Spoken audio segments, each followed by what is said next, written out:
নমস্কাৰ মই উৎপল মঙ্গলবাৰে প্ৰধানমন্ত্ৰী নৰেন্দ্ৰ মোদীয়ে কৈছিল যে যদি মই হিন্দু মুছলমান কৰো তেন্তে মই ৰাজহুৱা জীৱনত থাকিবলৈ উপযুক্ত হৈ নাথাকিম কিন্তু এই মন্তব্যৰ 24 ঘণ্টাৰ ভিতৰতে অৰ্থাৎ বুধবাৰে প্ৰধানমন্ত্ৰী নৰেন্দ্ৰ মোদীয়ে ক'লে যে কংগ্ৰেছে বিচাৰিছিল যে দেশৰ বাজেটৰ 15% কেৱল মুছলমানৰ ওপৰতে খৰচ হওক প্ৰধানমন্ত্ৰী নৰেন্দ্ৰ মোদীৰ এই মন্তব্যক লৈ সামাজিক মাধ্যমত নৰেন্দ্ৰ মোদীৰ প্ৰতি প্ৰশ্নৰ জোৱাৰ উঠিছে ধাৰাবাহিকভাৱে নৰেন্দ্ৰ মোদীক কিয় প্ৰশ্ন কৰা হৈছে তাৰ উত্তৰ আলোচনা কৰিম কিন্তু তাৰ পূৰ্বে জানি লওক যে 24 ঘণ্টাৰ ভিতৰতে স্থিতি হলনি কৰি বুধবাৰে প্ৰধানমন্ত্ৰী নৰেন্দ্ৰ মোদীয়ে কি কৈছিল মহাৰাষ্ট্ৰৰ এক নিৰ্বাচনী ৰেলীত মুছলমানৰ বিষয়ক লৈ কংগ্ৰেছৰ ওপৰত অভিযোগ উত্থাপন কৰে তেওঁ কয় যে কংগ্ৰেছে ভাবে যে দেশৰ চৰকাৰে যিমান বাজেট ধাৰ্য কৰে তাৰ 15% কেৱল সংখ্যালঘুৰ বাবে খৰচ হওক কংগ্ৰেছে ধৰ্মৰ আধাৰত বাজেট প্ৰস্তুত কৰিব বিচাৰে ধৰ্মৰ আধাৰত কংগ্ৰেছে দেশ বিভাজন কৰিলে আৰু আজিও ধৰ্মৰ ওপৰত ভিত্তি কৰি দেশ विभाजन কৰিবলৈ লাগি আছে कांग्रेस की नीयत रही है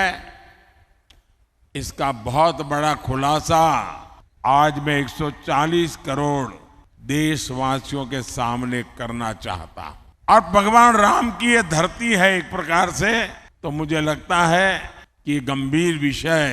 यहां पर उठाना ज्यादा अच्छा होगा साथियों कांग्रेस की सोच है कि देश की सरकारें जितना बजट बनाती है उसका 15% सिर्फ और सिर्फ माइनॉरिटी पर खर्च हो यानी धर्म के आधार पर बजट का भी बंटवारा धर्म के आधार पर इन्होंने देश को बांटा और आज भी वो धर्म के आधार पर भांति भांति के बंटवारे करने में लगे हुए हैं कई साल पहले कांग्रेस ने धर्म के आधार पर बजट के आवंटन को हरी झंडी दिखा दी थी जय श्री राम जय श्री राम भारत माता की भारत माता की आप कल्पना कर सकते हैं कि बजट का इस प्रकार से टुकड़े करना ये कितना खतरनाक विचार है और आप जानते हैं कांग्रेस के लिए माइनॉरिटी सिर्फ एक ही है उसका अपना प्रिय वोट बैंक मुझे याद है उस समय मैं सीएम था और जब ये बात कांग्रेस ने उठाई थी तो मैंने उसका मुख्यमंत्री रहते हुए पुरजोर विरोध किया था कांग्रेस उस समय चाहती थी कि देश के सारे बजट का 15% सिर्फ मुसलमानों पर खर्च हो तब भाजपा के जबरदस्त विरोध के बाद ये कामयाब नहीं हो पाए थे लेकिन अब ये सारे पुराने एजेंडे की उसको लागू करने पर तुले हुए हैं बाबा साहब आंबेडकर धर्म के आधार पर आरक्षण के खिलाफ थे लेकिन कांग्रेस कह रही है कि एससी एसटी ओबीसी और गरीबों का आरक्षण छीनकर मुसलमानों को दे देगी कांग्रेस आपकी संपत्ति को भी जब्त करके उसका हिस्सा अपने वोट बैंक को देने की तैयारी में है लेकिन कांग्रेस और इंडी अगाड़ी वाले कान खोल करके सुन ले मोदी धर्म के आधार पर न बजट बांटने देगा और न ही धर्म के आधार पर आरक्षण देगा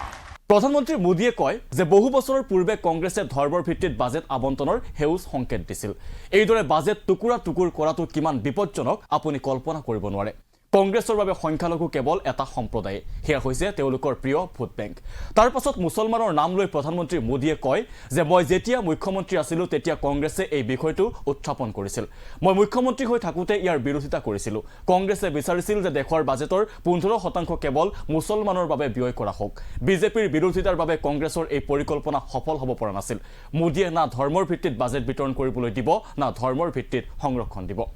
প্ৰধানমন্ত্ৰী নৰেন্দ্ৰ মোদীয়ে এই ভাষণ তেতিয়া প্ৰদান কৰিছে যেতিয়া তেওঁ মাত্ৰ এদিন পূৰ্বে নিউজ 18 নামৰ চেনেলটোত এটা ইন্টাৰভিউত এই মন্তব্য প্ৰদান কৰিছিল যে মোৰ বহুত সংখ্যক মুছলমান বন্ধু আছে আৰু 2002 চনৰ পাছৰ পৰা মোৰ ভাৱমূৰ্তি বিনষ্ট কৰাৰ চেষ্টা কৰি থকা হৈছে আমাৰ সুবুৰিত মুছলমান পৰিয়ালে বাস কৰিছিল ঈদ উপলক্ষে আমি ঘৰত খাদ্যও নাৰান্ধিছিলোঁ কাৰণ আমাৰ চুবুৰীত বাস কৰা মুছলমান পৰিয়ালৰ পৰা খাদ্য আহিছিল। মুছলমান ভোটক লৈও এটা প্ৰশ্নৰ উত্তৰত প্ৰধানমন্ত্ৰী নৰেন্দ্ৰ মোদীয়ে কৈছিল যে যিদিনা মই হিন্দু মুছলমান কৰিবলৈ আৰম্ভ কৰিম সেইদিনা মই ৰাজহুৱা জীৱনত থাকিবলৈ যোগ্য হৈ নাথাকিম। মই কেতিয়াও হিন্দু মুছলমানৰ ভাগ নকৰোঁ আৰু এয়া মোৰ প্ৰতিশ্ৰুতি। অধিক সন্তান জন্ম দিয়া লোকসকল বুলি প্ৰধানমন্ত্ৰীয়ে কৰা মন্তব্য সন্দৰ্ভতো এক প্ৰশ্নৰ উত্তৰত মোদীয়ে কয় যে মই আচৰিত হৈছোঁ। মই বুজি নাপাওঁ যেতিয়া মই মানুহক এই আহ্বান জনাওঁ যে তেওঁলোকে আৰু অধিক সন্তান জন্ম নিদিব তেতিয়া মানুহে এই বুলি ভাবে যে মই মুছলমানৰ কথা কৈছোঁ। দৰিদ্ৰ হিন্দু পৰিয়ালতো এই সমস্যা আছে। তেওঁলোকে সন্তানক প্ৰয়োজনীয় শিক্ষা প্ৰদান কৰিবলৈ অক্ষম। মই কেতিয়াও হিন্দু বা মুছলমানৰ নাম লোৱা নাই। মই মাত্ৰ আবেদন জনাইছোঁ যে আপুনি সিমান সন্তান জন্ম দিয়ক যিমান আপুনি লালন পালন কৰিব পাৰে। প্ৰধানমন্ত্ৰী নৰেন্দ্ৰ মোদীৰ ওপৰত হিন্দু মুছলমান কৰাৰ অভিযোগ উত্থাপন হোৱাৰ পাছত এই স্পষ্টীকৰণ দিছে প্ৰধানমন্ত্ৰী মোদীয়ে। 2 মে'ত গুজৰাটত এক সভাত ভাষণ দি প্ৰধানমন্ত্ৰী মোদীয়ে কৈছিল যে কংগ্ৰেছ দল ক্ষমতালৈ আহিলে চৰকাৰী নিবিদা প্ৰদানৰ ক্ষেত্ৰত মুছলমানসকলৰ বাবে কোটা নিৰ্ধাৰণ কৰাৰ প্ৰতিশ্ৰুতি দিছে আৰু কয়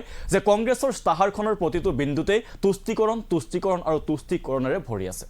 তেওঁলোকে লিখিত ৰূপত কৈছে যে চৰকাৰী নিবিদাত মুছলমানৰ বাবে কোটা নিৰ্ধাৰণ কৰা হ'ব। গতিকে এতিয়াৰে পৰা কি ধৰ্মৰ আধাৰত চৰকাৰী ঠিকা প্ৰদান কৰা হ'ব নেকি আৰু তাৰ বাবে সংৰক্ষণ আৰম্ভ হ'ব নেকি বুলি প্ৰশ্ন কৰিছিল প্ৰধানমন্ত্ৰী নৰেন্দ্ৰ মোদীয়ে। যোৱা 1 মে'ত প্ৰধানমন্ত্ৰী মোদীয়ে কৈছিল যে যদি আপোনাৰ দুটা মহ আছে তেন্তে কংগ্ৰেছ ক্ষমতালৈ আহিলে তাৰ এটা কাহিনী মুছলমানক দি দিব। 7 মে'ত প্ৰধানমন্ত্ৰী মোদীয়ে কয় যে তেওঁ বিজেপিৰ নেতৃত্বত NDAৰ বাবে 400খন আসনত জনাদেশ বিচাৰে যাতে কংগ্ৰেছে কাশ্মীৰত 370 ধাৰা পুনৰ প্ৰৱৰ্তন কৰিব নোৱাৰে আৰু অযোধ্যাত যাতে ৰাম মন্দিৰত বাবৰি তলা লগাব নোৱাৰে।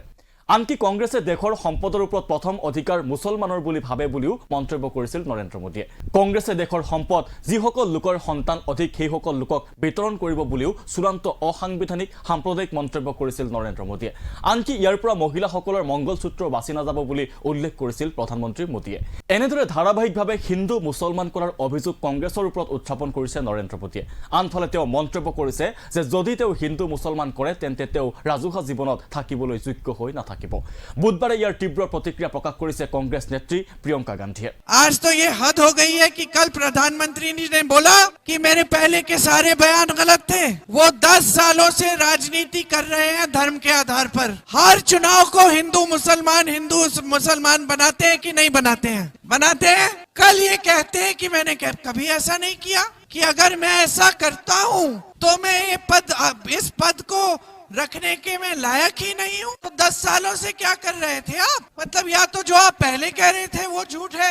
या जो आप अभी कह रहे हैं वो झूठ है, क्योंकि पूरा देश देख रहा है। तो ये झूठ फैलाने के अलावा ये कुछ नहीं करते। भाजपा के जितने भी नेता हैं, प्रधानमंत्री से लेकर आपके जो यहाँ के प्रत्याशी हैं, जनता को प्रताड़ित करना, धमकाना, डराना। यहाँ के जो प्रत्याशी हैं वो जमीन छीन रहे हैं जनता की। यही उनका काम है, झूठ फैलाना और जनता की परेशानियों को बढ़ाना।